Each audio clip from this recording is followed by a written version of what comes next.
Wenn Jeanette Klinger durch den Fürther Stadtpark läuft, versucht sie den Lärm um sich herum auszublenden.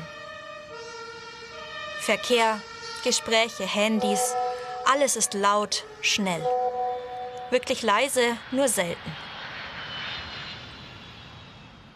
Früher war sie deswegen oft gestresst. Heute nimmt sich die 36-Jährige bewusst Zeit für sich.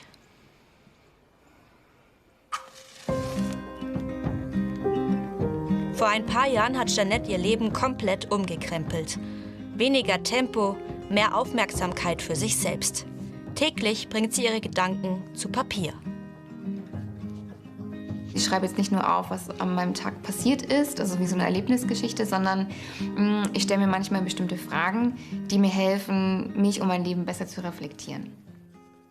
Es ist auf jeden Fall ein sehr gutes Tool, um dich in Achtsamkeit zu üben, weil du ja sehr bewusst in Kontakt gehst mit den Gedanken und Gefühlen, die du hast. Und darum geht es ja auch in Achtsamkeit, dass wir bewusst wahrnehmen, was da ist und es auch erstmal so stehen lassen, wie es da ist. Also gar nicht so in die Wertung reingehen, schlecht, gut, sondern ich beobachte das, was da ist und arbeite einfach damit. Achtsamkeit heißt für sie, bewusst innezuhalten und im Moment zu bleiben. Ein Kontrast zu einem Alltag, in dem oft alles gleichzeitig passiert. Wir wollen halt die Zeit, die wir haben, so effizient wie möglich gestalten. Und in einer halben Stunde packen wir halt ganz viele Sachen rein. Wir hören einen Podcast an, kochen in der Zeit unser Essen und sprechen vielleicht noch mit unserem Partner oder so. Also wir machen ganz viel auf einmal. Und dann, wenn wir dann abends zur Ruhe kommen, merken wir, oh, ich bin vielleicht unzufrieden, oder irgendwas passt nicht. Und viele wissen gar nicht, was eigentlich nicht passt, weil sie gar nicht so in Kontakt mit sich sind, weil einfach alles so schnell ist, alles ist so ablenkend. Diese innere Anspannung bleibt nicht ohne Folgen. Dauerstress belastet nicht nur die Psyche, sondern auch den Körper, weiß Markus Müller vom Klinikum Nürnberg. Wir kennen ja dass wir nach besonders anstrengenden Zeiten dann plötzlich krank werden oder im Urlaub krank werden. Ja? Das halt das Immunsystem versucht, uns zu schützen, während wir es brauchen, aber dann sagt es, okay, ist es mir zu viel. Also Stress wirkt sich auf das Immunsystem aus. Deswegen sind Erholungsphasen unglaublich wichtig für das Immunsystem. Manche suchen Entschleunigung nicht im Alltag, sondern im Rückzug. Ein Ort dafür ist der Benediktushof in Unterfranken. Hier bestimmt Stille den Tagesablauf. Helena Kunz kommt regelmäßig ins Schweigekloster. Es ist tatsächlich neben der Stille, die einfach auch gut tut und einfach nicht mehr so leicht zu finden ist im Alltag, ist es aber für mich vor allem dieses, ich kann hier mal ohne Erwartung von anderen Seiten irgendwie einfach sein.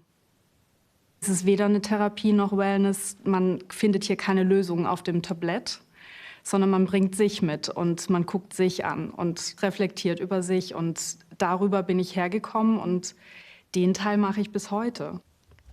Alexander Porey gibt hier seit vielen Jahren Kurse zur buddhistischen Zen-Praxis. Im Mittelpunkt steht die Meditation. Ohne äußere Reize zeigt sich oft, wie rastlos der eigene Geist sein kann. Man kommt aus einem ganz anderen Alltag und plötzlich ist Stille, Schweigen, keine großartige Ablenkung, Sitzen, Gehen. Das klingt sehr einfach in einer sehr angenehmen Umgebung, aber ist für das System eine wahnsinnige Herausforderung.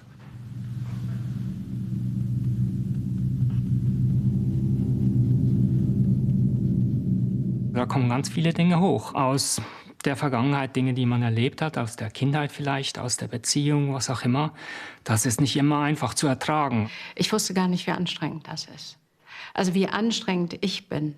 Das Überraschendste war eigentlich für mich festzustellen, wie unsere Maschine hier oben arbeitet. Und dass es ständig Gedanken gibt. Jeanette Klinger hilft Bewegungen der Natur, um den Kopf freier zu bekommen. Ihr Tipp? Den Alltag aktiver gestalten. Ich nenne es immer Seelenschmeichler, die einem gut tut. Für einen ist es, ich gehe 10 Minuten raus oder ich male was oder ich mache ein Kreuzworträtsel. Irgendetwas, was deine Energiespeicher wieder voll werden lässt.